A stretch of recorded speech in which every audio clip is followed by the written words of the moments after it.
অনেক দিনের ইচ্ছা না বাড়িতে এরকম পারফেক্ট গোলাপ জামুন বানিয়ে নিজের পরিবারকে খাওয়াবেন, কিন্তু সাহসের অভাব, সোশ্যাল মিডিয়াতে পারফেক্ট রেসিপি না পাওয়া, সব মিলিয়ে সেটা আজ অবধি করে উঠতে পারেননি।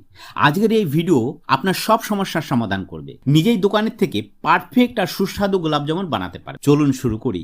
প্রথমে যেটা দিয়ে শুরু করতে হবে সেটা হলো চিনির শিরা।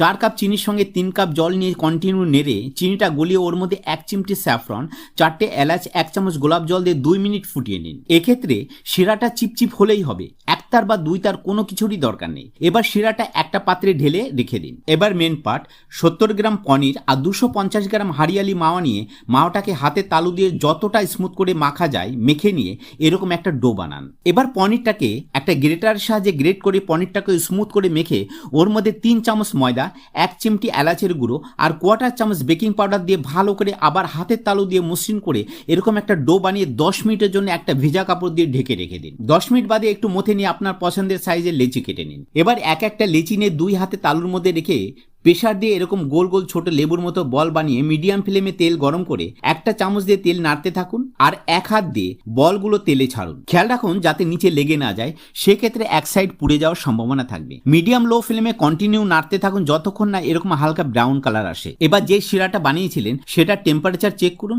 অবশ্যই যেন উষ্ণ গরম থাকে। যখন এরকম পারফেক্ট কালার আসবে তখন উষ্ণ গরম শিরার মধ্যে মিষ্টিগুলো দিয়ে ঠান্ডা হতে দিন। দেখুন কি সুন্দর মিষ্টির মধ্যে রস ঢুকে শিরার মধ্যে ডুবে আছে। মিষ্টিগুলো যখন নর্মাল টেম্পারেচার আসবে তখন 3 ঘন্টার জন্য ফ্রিজে রেখে দিন আর ঠান্ডা ঠান্ডায় এই অপূর্ব স্বাদের গোলাপ জামুন নিজে খান আর নিজের পরিবারকেও খাওয়ান। আমি গ্যারান্টি দিয়ে বলতে পারি এইভাবে একবার এই গোলাপ জামুন করুন, নিশ্চয়ই আপনাদেরটাও ঠিক এরকম পারফেক্ট খেতেও দেখতে হবে। আর হ্যাঁ, কীরকম হলো সেটা জানাতে একটা কমেন্ট করুন।